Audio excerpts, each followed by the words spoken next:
Thank you, Congressional Committee, for having us here to talk to you about the Housing Code of Wildfires.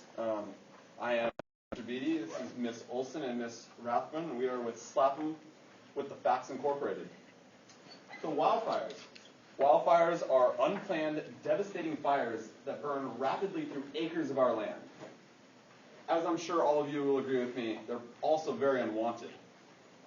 It's one of the most powerful natural forces on this planet. And 9 out of 10 wildfires are caused by humans. Many factors are involved in starting wildfires, including increased undergrowth under the trees, which include leaves, branches, and other things from the lower levels, which increase the rising of fires through the trees, as well as increased climate change with weather patterns and hot, dry, humid temperatures, which cause more increased and more devastating fires. A quote here from Bill Hatzert, a NASA climatologist, says, "We've seen more fires, larger fires, and more deadly fires. We're living in a warmer world. In the West, it's a drier world."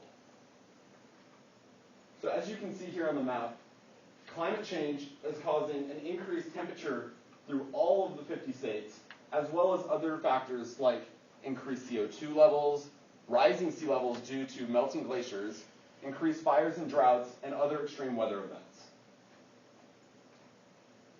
So here in this figure, it shows counties and the available water predicted in 2050.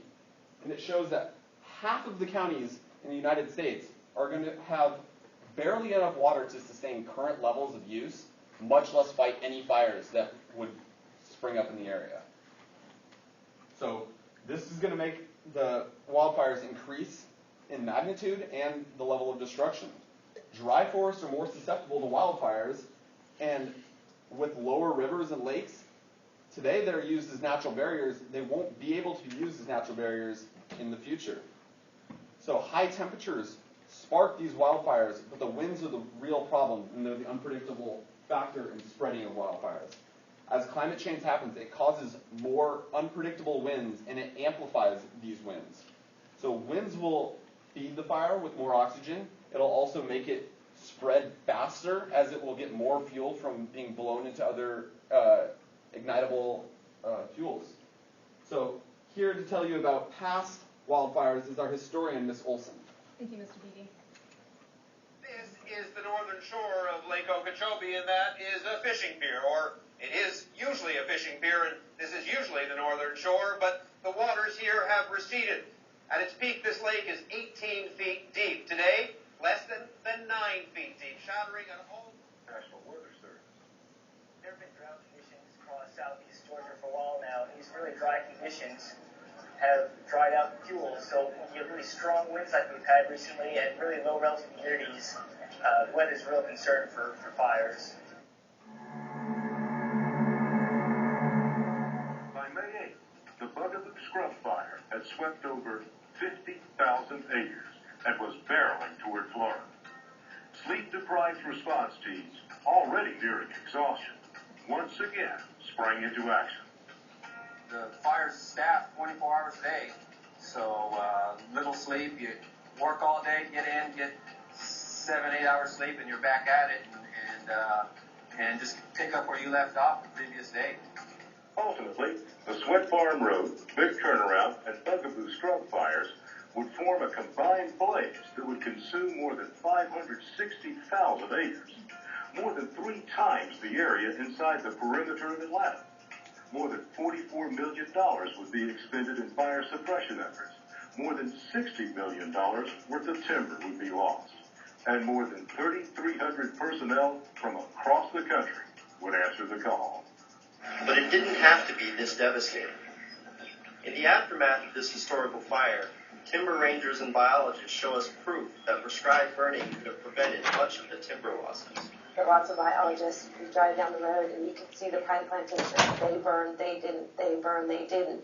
And not every single one of them, but a lot of those pine plantations that were burned on a regular interval, I mean, we couldn't have prescribed a more beautiful fire to go through there. And you could see the adjacent landowner that let the fuels accumulate. There was nothing but, little smoldering matchsticks that were left out there. What you just saw was a clear case of clear warning, but a reliance on reaction from already exhausted resources and no prevention methods that are currently available to us. We have to realize that these past occurrences can teach us to be resilient and proactive, avoiding such massive damages that Georgia faced. So taking us back to kind of where the base of our philosophy in fighting fires originated is the big burn of 1910. This burn covered, it started after an unusually dry and hot summer, but this unusual case is becoming, as we will see, more and more of the norm. The fire spread by mid-August. It started 1,000 to 3,000 fires and spread across Idaho, Minnesota, Washington, British Columbia, and burned 3 million acres. 3 million acres, which included 10 national forests. The damages included several towns being completely burned. One of the towns cost us $23 million alone, and this is in 1910. More recently, as we can see in the Georgia fire of 2007, we are still using the same, our fighting fire methods are still using the same philosophy of the Great Burn of 1910, and that we should fight all fires, no matter how big or small, and which is a cause for building up huge fuel storage in our forests. So in Bugaboo, in 2007, there's two joint fires caused by high wind and low humidity and drought conditions in the area. It burned 600,000 acres, which is 732 square miles, and used an exhausted crew. So the crew was spending, as you saw in the video, 15-hour shifts, very little sleep. So they were just relying on a reactive approach in fighting this fire.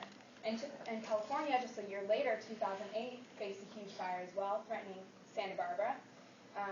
Losses I should mention that losses in the previous fire in Georgia costed $58 million, and in the timber industry alone. And if we can move on to Mr. Beatty, who will explain the present conditions. All right. So in 2013, there was a survey done that showed that 10 million acres of U.S. land was lost to wildfires, and we used $1.9 billion just fighting them. And that doesn't include the losses that happened because of them. That was just the amount of money that we used to fight fires. And it is projected that in 20 years, we will be spending up to $5 billion a year to fight these fires, which is cause for concern, because we don't have that amount of money just to spend every year fighting these wildfires. Instead, we need to find a way to prevent them. In this graph here, it shows that temperature has progressively increased over the last 40 years during the spring and summer months. We're getting hotter summers. We're getting hotter dry seasons. In the next graph, we show the increase in the millions of acres burned over the last 50 years. This is because the summers have gotten hotter. This is because the summers have gotten drier. And our land is suffering because of it. In the west, this graph here shows that a proposed increase of 2 degrees Fahrenheit, or 1.8 degrees Fahrenheit, will increase the number of acres burned annually by 650%. That's 6 times as bad as it is already. And as you will see, it is proposed that we will get a 2-degree increase. This is cause for concern as well. On the next slide, it shows here, in the west, these areas of drought areas are very much surrounding the urban areas of the west. And this is cause for concern because all of the wildfires are going to be approaching on homes and lives, and this is worrisome for the safety of its inhabitants. On the next graph shows that in the northeast, it is very low probability right now. But as we've seen from recent events, extreme weather conditions due to climate change are shaping the east to what it will be, and it will become an area that during the summer will be susceptible to wildfires. And in the southeast, you can see here from this graph, it shows that it's low to moderate, not too worrisome. But as we've shown already in the Georgia fire and the Florida fires, it has become a place where large wildfires can strike and cause lots of problems. So here, we're talking about the magnitude if the temperature rises 2 degrees. 6 times as bad, like was shown on the previous graph. Multiple states will be impacted. It won't just be the West. It will be the West, it will be the East, it will be the Midwest. Anything that has dry summers with lots of heat to spark fires. So this is going to cause the destruction of lots of land. And it will also increase the number of large wildfires per year. In the 1980s, 140 large wildfires occurred. And today, in 2000 to 2012, there's an order of magnitude larger large wildfires. Also, more worrisome is that the average length of wildfire season has increased by 2 full months, going from May to September instead of the previous May to August. So blazes in the West. So as you can see here in this map, the West has, the entire West is becoming hotter and drier, and the increased number of wildfires are happening there will completely consume the resources needed to fight these fires for the entire nation. So the problem is, in the future, if we have all of our resources going into the West to fight these fires, and the fires in the East are starting to get worse and more frequent, we're going to have no resources to fight those fires. And now the question is, what are we going to do to prevent this? And Ms. Rathburn is going to talk about our solution. Thank you, Mr. Beebe. It's a little dry humor for you. But as funny as this imagery is, the future of wildfires in the United States is frightening. I would like to ask you to imagine for a little bit longer that we are physically this close to fires that will consume our homes and communities, that it's in our backyard. We can see it, but we're doing nothing about it. And frankly, I ask you to imagine it, but it's not something we need to imagine. We're seeing it all the time now. Greater and greater conflagrations that will consume the resources we need to fight them. Fire policy that focuses on suppression only delays the inevitable, promising more dangerous and destructive future forest fires. That's Scott Stevens of UC Berkeley, and what he's really saying is, we're not working on any primary prevention. We're waiting for it to happen, and we are reacting. And we need to stop acting like these fires are a surprise. We have increased numbers of large fires. We have increased drought severity, and 140 more acres a year are being burned on average. So what do we already have? These are our current resources, and they will be the strengths that we build our plan upon. We have trained firefighters and ground crews. We have aircraft tankers that can spray fire retardant foam. We have helicopters. We have the fire retardant foam needed by the aircraft tankers, water, fire wardens, and early warning systems. So we have prevention, mitigation, and recovery strategies here, but our main goal is to push for prevention. It's not something we've tried before, and since what we've been doing so far hasn't worked very well, I think that we should move forward to a new plan. Mitigation and recovery that are well strategized will help, but preventing the wildfires will make mitigation and recovery less and less necessary. So we're already spending an average $2 billion a year to suppress the wildfires, leaving primary prevention as an afterthought. We're requesting this, a budget of $2.4 billion for prevention, mitigation, and recovery. Since we're already spending this money in areas that don't even involve mitigation or recovery, it seems like not too much to ask. We also know where these funds will come from. $2 billion will be provided by the Forest Service and Department of Interior agencies, $340 million from the Assistance to Firefighters Grant and Staffing for Adequate Fire and Emergency Response, and $45 million from the United States Fire Administration. So firstly, we want this money to go to controlled burns, restructuring of fire exclusion that Ms. Olson touched on earlier, urban infrastructural planning, and fire-resistant chemical storage. Controlled burning is intentional fires that are started to reduce the fuel that is naturally produced in our forests. And wildfires are naturally occurring, and they are used to burn down said fuel in a way that's not threatening. But because of the Fire Exclusion Act, we are fighting all fires regardless of whether they are threatening to our property or human lives. And so controlled burns is something we want to focus on. And we also would like this to help with the fire restructuring of the fire exclusion policy that we have right now, because we don't think it's adequate. We think that wildfires should be allowed to run their courses in areas where they're not going to hurt human life or property.